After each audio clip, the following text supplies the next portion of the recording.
All because you guys called me Godfather, alright? Here is the teardown of the Qianjiang Xiao 650 engine. Since you called me that, I'd feel bad if I didn't update the channel. This machine is almost a 1:1 replica of the Suzuki 650. So, how is the quality of the materials? I'll take it apart while you guys watch. The clutch is a Japanese FCC. And it features an anodic oxidation process. Excellent. Is Qianjiang trying to do a 1:1 clone? This clutch is likely the best one among all of Qianjiang's in-house engines. Let's check the clutch plates. The plates are also FCC paper-based friction plates. It seems the entire clutch assembly is from FCC. This Xiao 650 is quite strange. It has a great reputation, but sales never took off. I remember they cleared out a huge batch of stock inventory. Critically acclaimed, but not a commercial hit. Look at the primary drive gear, it's a split gear structure. Because the Suzuki 650 has the exact same design. So, what happened to this engine? During a road trip, the rider didn't notice the oil was low. Then the engine just went boom. So, I want to remind all of you. Long-distance riders again. Motorcycle engines. No matter the model, when running long distances, the oil consumption will accelerate.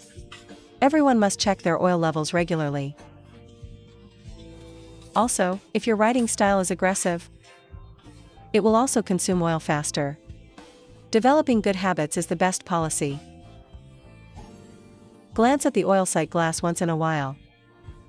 The camshaft cap has no significant wear and is reusable. The camshaft itself is made of ductile iron. Look at the valve lifters. The tops are treated with the DLC process. This is quite good. DLC coating makes them more wear resistant. It's also known as diamond-like carbon coating. Based on the name, you should understand how tough it is. Models like the SR800 and SR921 use this same process. The cylinder head seems to have no issues. Look at the cylinder block. I thought it was cast iron. Turns out, they used ceramic coating. Qianjiang really put a lot of value into this engine. Currently at Qianjiang, the only other model with ceramic cylinders is the flagship. This is the SV650 clone, after all. After taking it off and shining a light, there's almost no wear. You can tell by looking at the cross-hatching marks. Look at the piston, it has marks from hitting the cylinder head.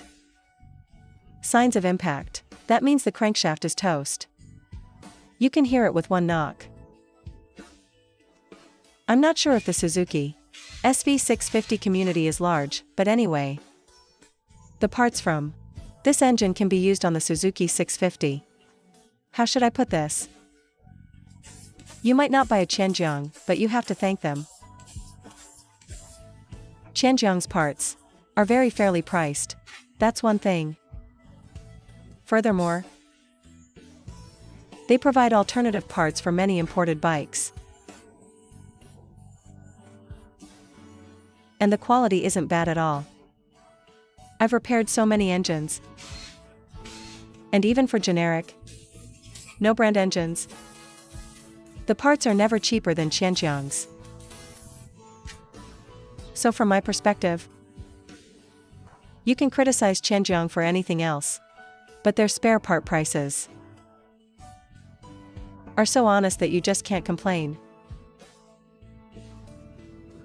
This cylinder has almost no wear either. The hone marks are still clearly visible, showing everyone how durable ceramic cylinders are. Hey, look at how worn down this piston is. But then look back at the cylinder I just showed you. The cylinder wall has zero wear, right? While the piston is all scratched up. I asked around about this ceramic cylinder. It's made by Qianjiang Cylinders in Jiangmen. If the Honda 500 4-cylinder comes out in the future, and it's not imported, it might also use Qianjiang's electroplated ceramic cylinders. So, the level of domestic engine parts manufacturing is getting higher and higher. Now let's look at the timing chain.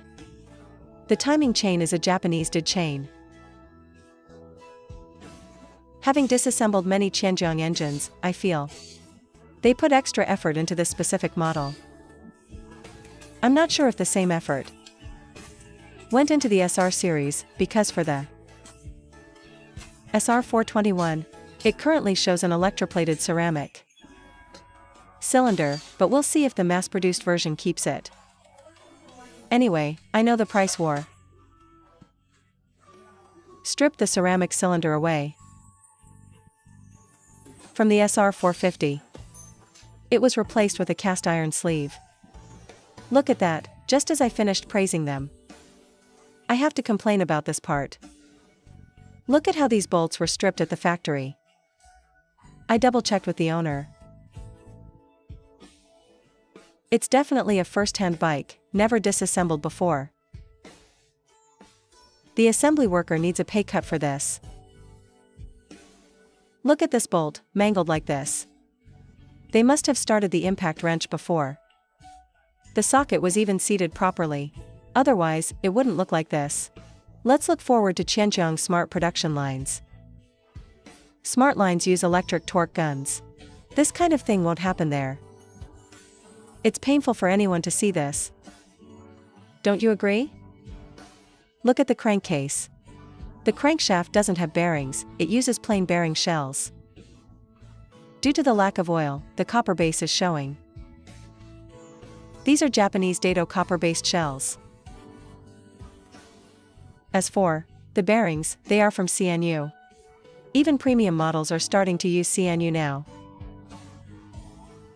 Take a look at the crankshaft. The V-twin crankshaft looks like this. You can see the spun bearing, right? One is gone. One spun, and the whole thing is ruined. Check the shells on this side. They've shifted. These shells definitely need replacing. Let me wipe off the oil, you can see the scoring damage. Removing the main and counter shafts. Look inside the engine casing. The bottom is full of metal debris. It's really painful to watch. If you've watched this far, give it a like. Removing the connecting rods to check the bearings. The side of the rod is already worn and unusable. The rod bearing is also fused to the crankshaft. Take a look, everyone. This is all copper debris. The rod bearing is destroyed. The bearing on this side is also stuck to the crank. Let me bring it closer so you can see. Look at the state of this shell. Severely deformed. It's been ground down into a thin piece of metal. This rod is also ruined. Both rods are total losses. Completely wiped out. The crankshaft is also a forged piece. Overall, the materials in this machine are good. But that factory assembly. Sigh, forget it. Go find their smart production line. I didn't record the reassembly video, so let's jump straight to the first startup.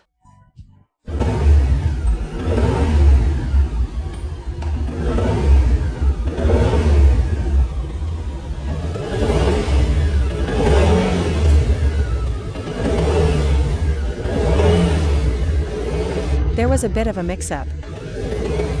The Xiao 650 is now running a Suzuki 650 crankshaft, because the supplier sent me the wrong used part. Perfect.